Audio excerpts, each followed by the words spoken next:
पहले तो मेरे पापा काम करते थे, तो आपको पता है मज़दूर का कभी आ जाता काम, कभी नहीं आता। और फिर मेरी मम्मा भी काम करती थी सिलाई-कढ़ाई का, तो खर्चा चल जाता था। लेकिन अब वही मैं बाहर बैठ के सोच रही थी अब क्या होगा। वो मज़दूर थे, तो वो लेंटर डाल रहे थे, तो फट्टे से नीचे गिर गए, तो उनके कमर पे चोट आ गई। जी, वो हॉस्पिटल में ही थे वो, तो डॉक्टर्स ने उनका ऑपरेशन बताया। ऑपरेशन का 1 डेढ़ लाख खर्चा आ रहा है, तो हमारे पास तो कोई वसाइल ही नहीं है। मैं यही बाहर बैठ के सोच रही थी कि कैसे होगा।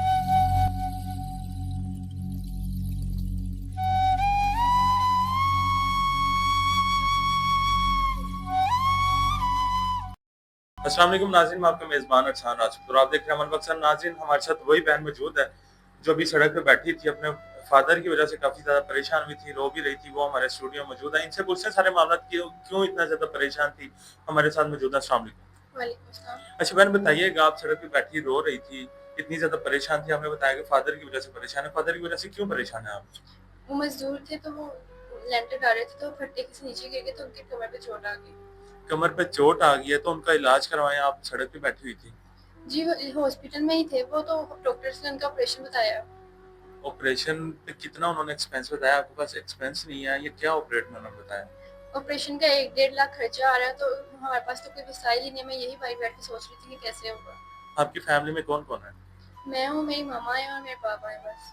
तो आप 3 लोग हैं, कोई रिश्तेदार वगैरह, कोई ताया, चाचा, खाला, कोई जो आपको सपोर्ट कर सके? हम लोग बहुत ज़्यादा गरीब हैं, तो वो लोग हमसे नहीं मिलते हैं। मतलब कोई भी नहीं आपके साथ है? नहीं। तो अभी आप किस तरह से सर्वाइव करेंगी? खाना-पीना भी किस तरह से आप सर्वाइव कर रही हैं? मेडिसिन वगैरह भी हैं, किस तरह से सारी चीज़ें आप देख रही हैं? पहले तो मेरे पापा काम करते थे, तो आपको पता है मज़दूर का कभी आ जाता काम, कभी नहीं आता। और फिर मेरी मम्मा भी काम करती थी सिलाई-कढ़ाई का, तो खर्चा चल जाता था। लेकिन अब वही मैं बाहर बैठ के सोच रही थी अब क्या होगा। तो आप कोई जॉब कर लें, आप भी कोई जॉब कर सकती हैं, इतनी अच्छी जॉब्स होती हैं, तो आप नहीं कोई जॉब वगैरह कर सकती?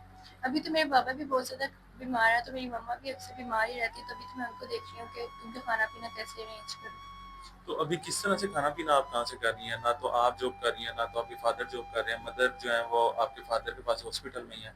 तो किस तरह से सर्वाइव कर रही हैं अभी आप? अभी जो मोहल्ले में दुकान वगैरह थी, वहाँ से मैं उधार सामान लेके गुज़ारा कर रही हूँ।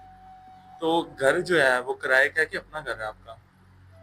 किराए का है। उसका किराया भी है, उसका किराया कहाँ से आप देंगी? मालिक मकान है, वो आके तंग करेगा आपको, सामान वगैरह का बोलेगा, तो वो किस तरह से आप मैनेज करेंगी?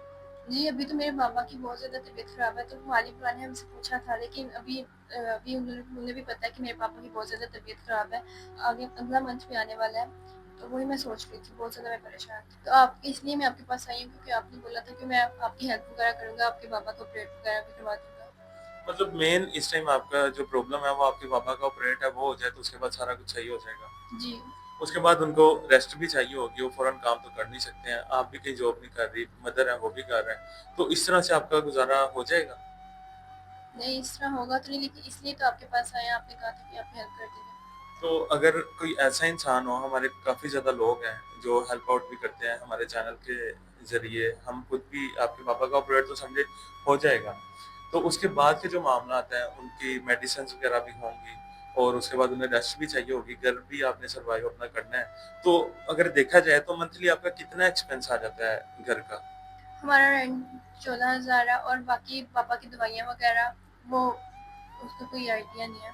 और जो बाकी उधार वगैरह लिया हुआ है, तो हमारा 30,000 तो यही हो गया, और जो दूसरा उधार वगैरह तो वो फिर आ ही जाता है।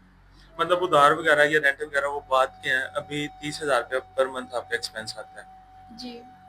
तो अभी हमारे देखने वालों से कोई ऐसा इंसान है जो कहता है कि आपकी मतलब सपोर्ट भी करता है और आपके साथ आगे सारी ज़िंदगी चलना भी चाहता है और तो उसके बारे में आपने क्या सोचा है? मतलब शादी वगैरह के बारे में आपने क्या सोचा है?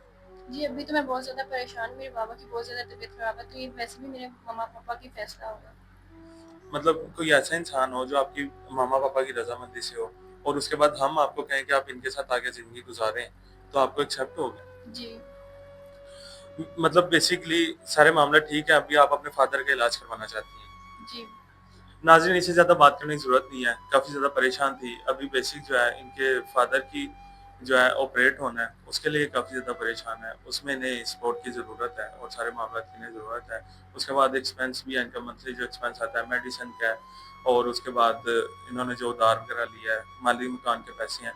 रेंट आपके ऊपर अभी कितना हो गया? मतलब कर्ज़ वगैरह अगर आप देखें तो कितना कर्ज़ आपके ऊपर आ गया होगा अभी तक? अभी 50,000। मतलब अभी जो कर्ज है वो आपके ऊपर बस 50,000 का है। जी, अभी 50,000 है। इतना ज़्यादा तो कर्ज इनके ऊपर कोई नहीं है, सिर्फ 50,000 रुपया, ताकि अपने फादर का इनके ऑपरेट भी हो सके, अपने नॉर्मल या ज़िंदगी गुजार सकें आगे। अगर ये पढ़ाई करी है तो पढ़ाई कर सकें, जॉब करी है तो जॉब कर सकें। मदर इनकी वैसे परेशान है इनके फादर की वजह से। बस यही है कि इनके फादर की इनकी सपोर्ट हो जाए और इनके फादर का ऑपरेट हो जाए। नंबर स्क्रीन के ऊपर चल रहा है, आप इस पर रब्ता कर सकते हैं। इसी के साथ हमें इजाज़त दीजिए, मिलते हैं अगली वीडियो में, तब तक के लिए अल्लाह के पाक।